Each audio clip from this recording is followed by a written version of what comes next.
Bonjour et bienvenue sur le plateau de Topcom.fr, la plateforme de la communication et de ceux qui la font, où nous parlons aujourd'hui apprentissage avec la dernière campagne lancée par le MEDEF, une campagne conçue par l'agence Manifestory et qui propose à des apprentis de participer au casting du clip de ce qui pourrait être un des prochains tubes de l'été. Alors si vous vous demandez pourquoi, eh bien restez avec nous. On va justement poser la question à nos deux invités, Frédéric Verne, directeur de la communication corporate du MEDEF, et Olivier Motte, directeur associé et cofondateur de l'agence Manifestory. Bonjour à tous les deux, merci d'avoir accepté notre invitation. Un mot pour commencer du MEDEF quand même. Alors le MEDEF, tout le monde connaît bien entendu, c'est l'organisation patronale en tout cas, c'est comme ça qu'on en entend parler, avec une image qui est parfois un petit peu biaisée, pour ne pas dire caricaturale. Donc justement, on va profiter de l'occasion pour redéfinir un petit peu tout ça. Le MEDEF, vous définissez comment ? On est effectivement une structure de promotion à la fois des intérêts des entreprises, mais aussi de l'esprit entrepreneuriat, c'est-à-dire aussi une façon de concevoir son rôle dans la société. C'est plus large que simplement la défense des entreprises. Et le MEDEF, on associe souvent le MEDEF au CAC 40, aux grosses boîtes qui font beaucoup de bénéfices, etc. C'est une caricature. 95% des entreprises qui sont adhérentes au MEDEF via les fédérations ou les MEDEF territoriaux sont les TPE, PME. Donc vraiment, on est au cœur de leurs problématiques.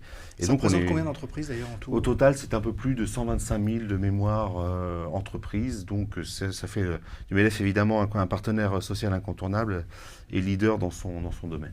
D'accord. Les missions du MEDEF aujourd'hui, est-ce qu'elles ont toujours été les mêmes ? Est-ce qu'elles évoluent ? Quelles sont-elles ? Alors, elles sont de différents ordres, mais principalement, dans un premier temps, c'est de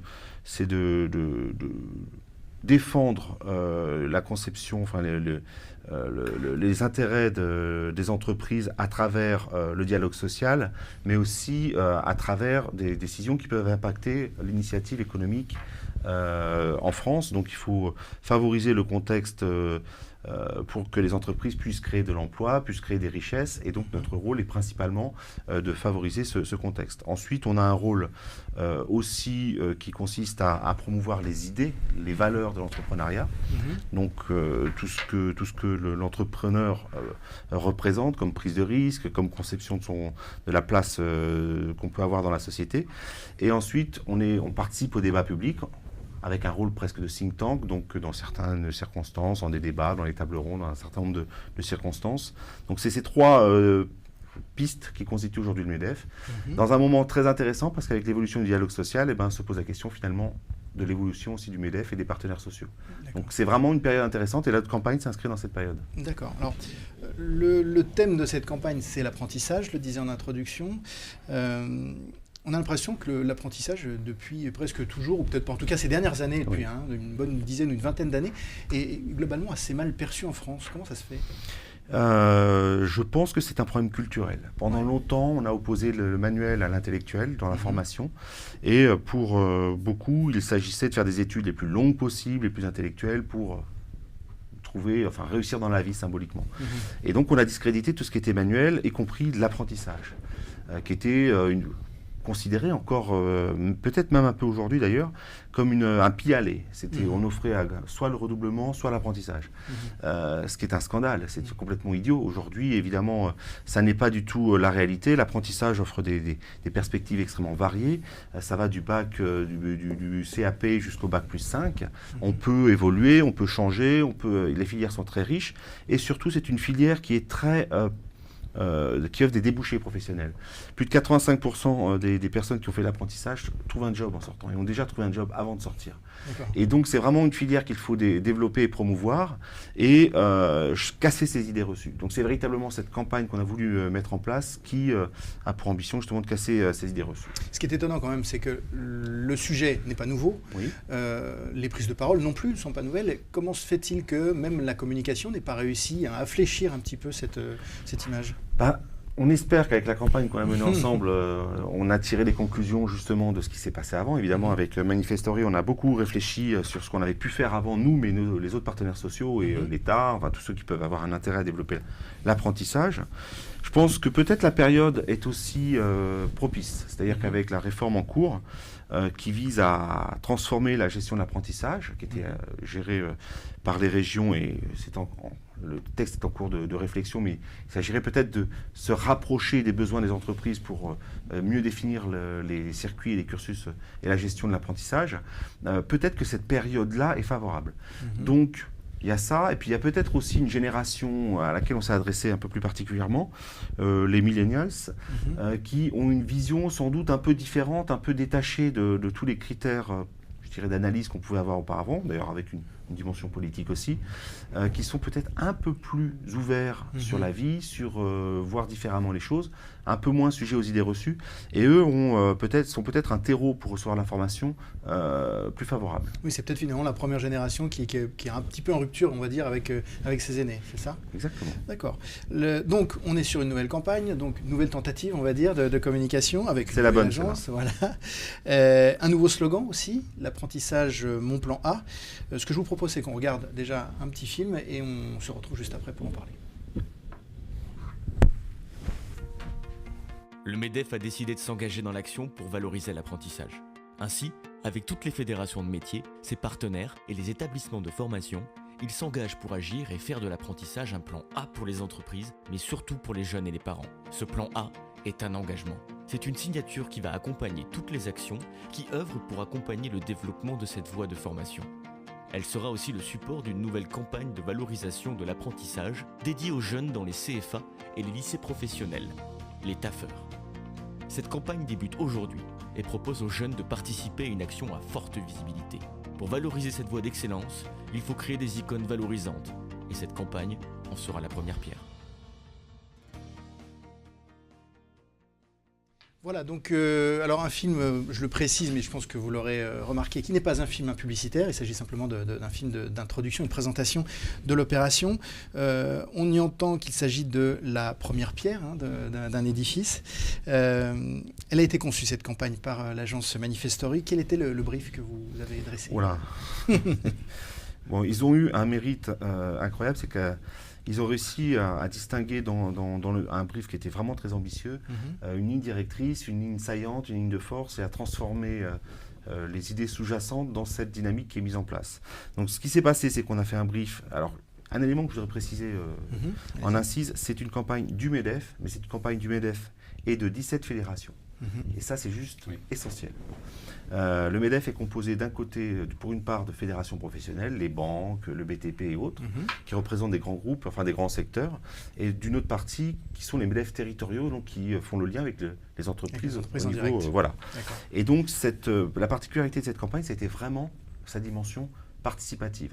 Donc le brief qu'on a réalisé... Ça, c'était pas le cas auparavant, jusqu'à présent, quand il y avait une campagne? Alors moi, je suis arrivé récemment au MEDEF, et les campagnes, moi, ce que j'ai voulu faire en gérant ce qu'on appelle le club des communicants des MEDEF, qui réunit les directeurs de communication des différentes fédérations, c'est justement essayer de mettre en place une dynamique collective. Ce qui s'est passé avant mon arrivée, semble-t-il, assez souvent, c'était que chaque filière avait ses propres problématiques, faisait ses propres campagnes de communication, toutes pertinentes, mais finalement un peu une goutte d'eau dans le désert. Donc ce qu'on a voulu faire avec les fédérations et les MEDEF territoriaux, c'est justement s'organiser entre nous, faire une analyse commune et essayer de mener une action collective pour essayer d'avoir un impact plus important. C'est vraiment le résultat de cette campagne, le brief sur lequel Manifestory a travaillé et le résultat de cette réflexion collective. Donc le brief avait comme clé de voûte un élément important, c'est qu'on voulait une approche culturelle, changer de regard. On se dit qu'il n'est pas la peine de communiquer auprès des plus jeunes ou de leurs parents. Avec, je dirais, le cerveau, il faut commencer à parler avec le cœur. Et il fallait, avant de donner des informations sur les filières, sur les possibilités, sur les débouchés, ce qui se fait depuis des années, justement, dire que l'apprentissage, c'était quelque chose qui ne ressemblait pas aux idées qu'il a reçues et à l'image qu'il pouvait en avoir dans la vie quotidienne. Donc de casser cette approche-là. Donc il y a un vrai problème d'image à régler au départ. À la base, totalement. Et donc sur cette base-là, commencer à se rapprocher des jeunes en changeant leur regard pour qu'après, justement, les informations qu'on peut leur donner sur les modalités puissent trouver un terrain un peu plus fertile et ainsi développer l'apprentissage. Donc c'est vraiment la clé de voûte du brief que nous avons réalisé. Olivier Motte, comment on s'approprie justement une telle demande? Alors pour nous, c'était une surprise parce que d'habitude, quand on nous briefe sur l'apprentissage, on reçoit 2-3 poncifs, enfin des briefs qui sont à peu près les mêmes. Je ne veux pas dire qu'on a une batterie de réponses dans les cartons à envoyer, mais là, on s'est dit, c'était un nouvel appel d'offres. Il y avait des mots clés qui nous intéressaient. C'était le mot culturel. Frédéric l'a dit tout à l'heure. Alors on s'est dit, qu'est-ce qu'on fait ? On répond pour gagner l'appel d'offres, et donc on essaie de mettre en avant des idées que le client va acheter, ou on fait notre reco, c'est-à-dire la reco qu'il faut. Celle, en fait, la campagne qui va faire véritablement infléchir, ou qui va être une des premières pierres, en fait, de l'édifice qui va permettre de changer l'image de l'apprentissage. D'accord. Et puis il se trouve qu'à l'agence, il y avait des apprentis qui étaient là. D'accord. Et moi, je fais de la formation depuis 25 ans. Je me suis dit, je vais leur faire un cas d'école quand même. Parce que là, il faut leur montrer que, d'abord, une agence, ça ne se dégonfle pas. Deuxièmement, il fallait absolument leur montrer ce qu'il fallait faire, ce qu'on avait dans le cœur, ce qui nous semblait être le mieux pour répondre à l'appel d'offres, sans presque pas penser aux clients. Donc, je suis désolé, mais on a démarré là-dessus. Et puis, on a développé notre idée. On a présenté une première fois, enfin on a présenté plusieurs fois d'ailleurs, et Frédéric nous a accompagnés, nous a dit alors oui, là on va très bien, on va faire ça, on va peut-être faire ça en plus, faire ça en moins, on va changer les dates, il y a eu pas mal il a fallu qu'on soit souple comme dans toutes les campagnes, hein. Et il se trouve qu'on a été assez surpris de voir qu'on a avancé comme ça, on a progressé dans cet appel d'offres jusqu'au moment où il nous a appelés, il nous a dit les gars, on y va. D'accord. Et là, on a été d'abord hyper surpris. C'est incroyable, ils le font. L'idée, et donc, justement, alors cette idée qui vous se fait. Cette recommandation l'idée, c'était de les prendre au mot, en fait. Frédéric avait dans l'idée de s'appuyer, d'avoir comme levier de communication la culture. On s'est dit, on va prendre la culture, on va commencer par la culture musicale, parce que c'est celle qui parle aux jeunes, là, en premier, etc. Et puis, on va faire une campagne qui ne va pas être fabriquée par des adultes pour des jeunes, mais presque par des jeunes pour des jeunes. Ça, c'était important. Et donc, on s'est mis dans la peau des millennials, et puis dans la peau, et puis accompagné aussi par les apprentis qui étaient là, qui ont participé vraiment activement jusqu'à la fin de cette opération. C'était important qu'ils accompagnent la campagne. Eh bien, on a tapé dans le mille parce qu'on a fabriqué, on est en train de fabriquer, c'est pas terminé, des icônes. Et c'est absolument ça qui manque dans la communication pour l'apprentissage, c'est l'iconographie. En fait, vous disiez tout à l'heure, l'apprentissage ne bénéficie pas d'une bonne image ou à une mauvaise image, ou l'apprentissage voie de garage. En fait, l'apprentissage n'a pas d'image. En fait, l'apprentissage n'a qu'une image négative, il n'y a pas de pendant positif, il n'y a pas on montre des succès, mais qui ne sont pas des succès pour les millennials. Ce qu'on leur montre, ça n'a pas d'intérêt. Ce qu'il leur faut, il faut leur montrer que avec l'apprentissage, ils sont capables d'être reconnus d'abord, d'être identifiés comme des gens de valeur. Ça, c'est important. Et des gens reconnus, des gens qui passent dans les médias, des gens qui existent, en fait. Et on a pris pour levier la culture et Lisandro, parce qu'il était le meilleur client pour nous. Alors justement, expliquez-nous un petit peu, parce que vous mentionnez Lisandro. Concrètement, qu'est-ce qui se passe ? Je disais dans mon introduction qu'il y avait un casting qui était organisé. Un casting pour qui ? Pourquoi ? Tu veux en parler ? Vas-y. Je vais peut-être parler du choix de Lisandro. En fait, on avait identifié plusieurs artistes. Et puis, d'ailleurs, on s'était un petit peu gouré sur les premiers. En tout cas, on était un petit peu prétentieux. On s'est dit, tiens, on va prendre un tel. On avait fait une liste.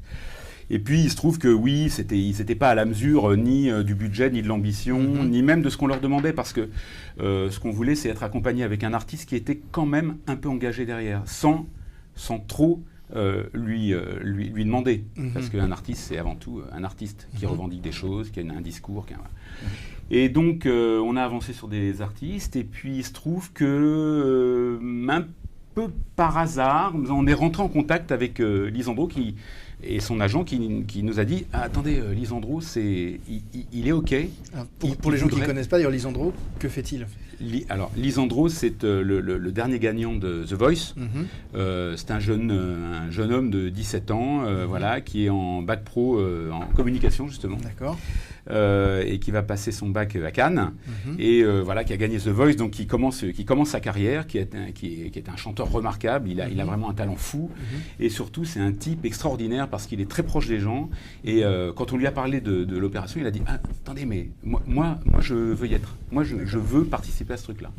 Donc, on l'a présenté à Frédéric, on l'a présenté au comité de pilotage, on a défendu l'artiste, et puis il se trouve qu'on s'est engagé dans cette voie, et pour le moment, c'est bien. Oui, c'est un profil qui est vraiment, c'est le bon choix, parce qu'il est à la fois humainement très très proche des jeunes, et donc pour s'adresser à notre public, c'est bien. Il a cette fraîcheur, cette approche, cette simplicité. Et puis il est proche du sujet, parce que lui-même déjà...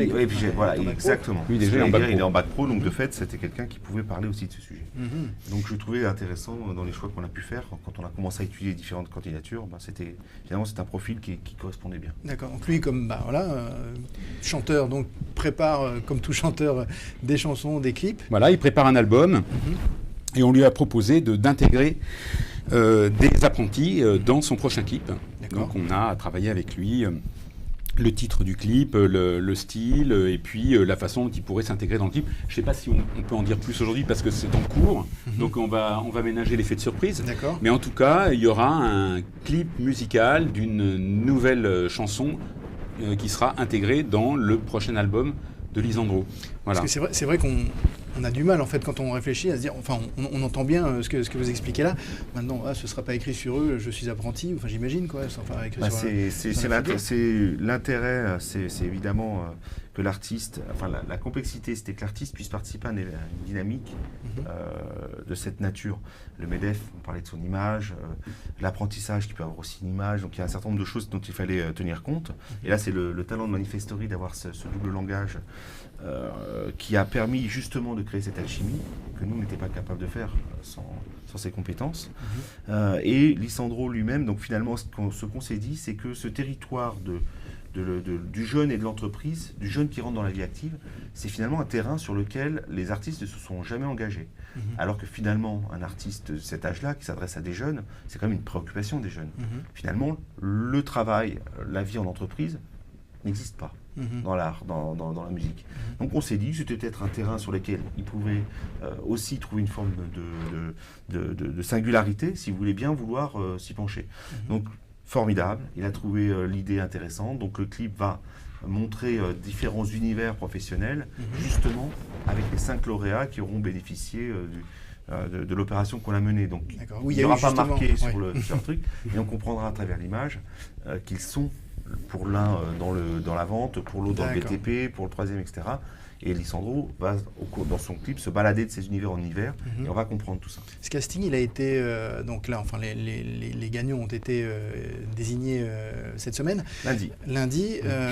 Le casting, il a été lancé. 4 juin. Ouais, il a été lancé sur les réseaux sociaux. Comment ça s'est passé ? Alors l'événement de lancement, celui-là, c'était un peu mon idée. C'était une opération où moi je voulais en fait montrer les chefs d'entreprise mettant la main dans le cambouis, physiquement.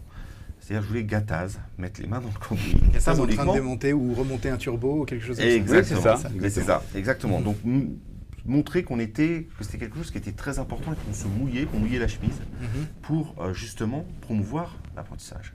Et donc le lancement à la presse s'est passé de la manière suivante, c'est qu'on a imaginé 5 ateliers, donc il y avait un moteur, un petit moteur, un beau moteur, il y avait de la mécatronique, il y avait du carrelage, il y avait dressage de table et il y avait de la vente. Les patrons des fédérations dont je vous ai parlé tout à l'heure, donc les 17 fédérations qui représentent chacun des secteurs d'activité, étaient présents et sont rentrés dans une compétition tout à fait amicale, coachés par des apprentis. Mhm. C'est là où c'était On amusant. inverse les rôles un petit peu, Oui. ce qu'on voit avec les millennials d'ailleurs de plus en plus. Ouais. Voilà. Coachés par les apprentis, ils étaient en compétition les uns avec les autres dans la réalisation, dans un temps donné de 5 minutes, d'un petit exercice, Mhm. montage de turbo, etc., Mhm. etc. Donc ça a donné lieu à des images très sympas, ça a donné lieu à une dynamique interne au sein du MEDEF qui était très intéressante, Mhm. ça a donné lieu à des articles dans la presse spécialisée ou autres qui étaient aussi des façons un peu différentes de nous voir. Mhm. C'est un début qu'on espère pouvoir prolonger. Mais en tout cas, c'était le top départ du casting. Donc Mhm. pendant un peu plus d'un mois, les CFA, donc les centres de formation des apprentis, qui avaient été briefés par toute une équipe de Manifestory, donc c'est vraiment un travail Mhm. de fond. Les équipes de Manifestory, de notre côté, les fédérations étaient sensibilisées avec tout un kit de communication. Mhm. On sensibilisait les CFA à l'initiative qu'on lançait pour communiquer sur le fait qu'il y avait un casting qui permettait de mettre en avant l'apprentissage, puis tout, on expliquait tout. Donc on a fait ça pendant un mois, on a reçu sur un site internet tous les réseaux sociaux, tout l'écosystème numérique qu'on a mis en place, un certain nombre de retours, et puis on a ensuite fait notre sélection. Moitié des voix c'était le jury composé pour l'occasion, et moitié des autres voix c'était les votes du public. Donc à chaque Oui, chaque candidat participant était... d'inciter ses copains, sa famille, etc. Mhm. D'accord. Alors Frédéric a emmené quand même, faut le dire, ça c'était un tour de force, mais c'était la condition du succès, c'est que toutes les fédérations derrière ont joué le jeu, hein, tu l'as dit tout à l'heure, mais elles ont relayé et elles se sont appropriées le projet par de multiples réunions que tu as faites et que tu as réalisées, parce que Frédéric a passé pratiquement plus de temps en réunion au départ pour essayer de créer cette osmose et ce grand élan. Et en fait, ça a payé après, puisque après on avait très peu de temps pour réaliser l'opération, et on a encore très peu de temps pour la terminer, là. Mais du coup, comme on a tout le monde derrière, et qu'on a un accord global, on a une plateforme d'accords active, proactive, qu'on va plus vite du coup. Il n'y a pas de grain de sable dans la roche. On est lancé plus vite, on va plus vite. D'accord. Alors, combien d'apprentis ont été touchés, mobilisés, sont investis ou ont candidaté, tout simplement Alors, sait ou pas on en a plus de 150 qui sont... il y a eu une première présélection. On a sélectionné quand même les vidéos qui étaient... oui, montrables. Voilà, on va dire ça. Il y a eu un premier grand filtre. Et puis après, on a eu l'embarras du choix, puisqu'on a commencé à stocker toutes ces vidéos et on s'est engagé dans notre processus de sélection. On a rappelé les gens. Enfin, on a essayé de créer, parce qu'on avait cette plateforme, et Frédéric voulait vraiment qu'il y ait une plateforme qui reste au contact des CFA, avec le service d'ailleurs du MEDEF de l'apprentissage de la formation professionnelle. On était vraiment avec eux.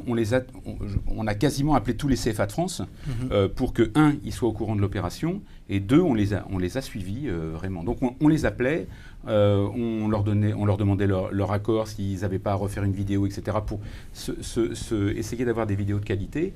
Ce qui fait que tous les apprentis qui ont été touchés et qui ont participé ont maintenant une relation, un contact avec le MEDEF et avec l'opération en elle-même. Et ça a fabriqué autant de relais. D'accord. Et il y avait les CFA, donc les apprentis qui devaient participer au casting, c'était pour eux aussi une première fois qu'on s'intéressait à eux en tant que stars, en tant que potentiels stars. Eux qui d'habitude étaient peut-être dans une voie de garage, dans une voie qu'on ne regardait pas, tout d'un coup, dans les affiches, dans un certain nombre de choses, se retrouvaient valorisés. Et ce qui a été intéressant, c'est effectivement les candidatures qu'on a pu recevoir, mais tous les jeunes qui sont allés sur le site, qui n'étaient pas apprentis, mais qui voyaient cette dynamique aussi. Et c'est ça qui était intéressant, parce que de fait, il y a eu beaucoup plus de vues que de candidatures, parce que de fait, les jeunes n'étaient pas tous en apprentissage. On a plein de messages qui se plaignaient du fait qu'ils ne pouvaient pas eux-mêmes candidater. Et pourquoi c'est que les apprentis ? Parce que c'est les apprentis. Renseigne-toi. T'as qu'à être apprenti. T'as qu'à être apprenti. Voilà, tu regardes, ce coup-ci, c'est eux qui sont à l'honneur. D'accord. Donc on a eu toute une communication visée, les CFA, mais c'est tout l'écosystème autour, donc la famille, les amis, les jeunes intéressés par Alessandro Cucci, etc., qui étaient le second cercle, qui étaient ciblés par cette opération. Alors, rapidement, ce sera ma dernière question, mais cette opération, c'est la première pierre, c'est le temps 1. On attend, j'imagine quand même, de voir les résultats qu'elle peut donner. Qu'est-ce que vous en attendez, dans l'idéal, de cette première partie d'opération ? Moi, qui suis, encore une fois, pas arrivé depuis très longtemps. Je trouve que c'est un dialogue qu'on a initié avec les jeunes. Et ça, pour nous, c'est très important. Parce qu'on se rend compte que finalement, cette génération qui est née après l'année 2000 a une vision de l'entreprise qui n'est peut-être pas aussi caricaturale que leurs parents, et qui pouvaient avoir une vision de l'entreprise, patron égal, exploitant, etc. etc. Donc avec toute une grille de lecture très politique de ce que nous pouvions faire. Les jeunes, ils n'ont pas ce concept, ce complexe-là, ils n'ont pas cette grille de lecture-là, ils sont très factuels. Ça leur est utile et agréable, intéressant, ils se penchent dessus, ils regardent. Ils se rendent compte que, bon, ils vont laisser tomber. Et donc, le dialogue qu'on a initié à l'occasion de cette campagne, il faut espérer, et je l'espère, qu'on puisse la continuer et continuer à mettre en place un dialogue avec ces jeunes qui constitueront l'avenir en France. Les décisionnaires viendront de ces jeunes-là, l'avenir économique, c'est ces jeunes-là. Voilà, et puis, par-delà cette campagne, c'est aussi l'image du MEDEF qu'on modifie. Donc, on s'adressait aux jeunes, on parlait d'apprentissage, mais aussi, on n'a pas caché le logo. Contrairement on n'avance pas masqué. Contrairement à un certain nombre de campagnes qu'on avait pu faire auparavant, on n'a pas caché le logo. Et donc, on affirmait ce que nous pensions aussi de l'apprentissage, on affirmait nos valeurs, on affirmait un certain nombre de choses sans se cacher, nous et nos fédés. Donc ça, c'est très bien. Et j'ai oublié de dire qu'il y a aussi les Compagnons du Devoir et World Skills, donc le COFOM, qui sont les partenaires aussi de l'opération, qui sont associés à cette opération. Très bien. Écoutez, je vous remercie d'avoir répondu à nos questions. Et moi, je vous dis à bientôt sur topcom.fr.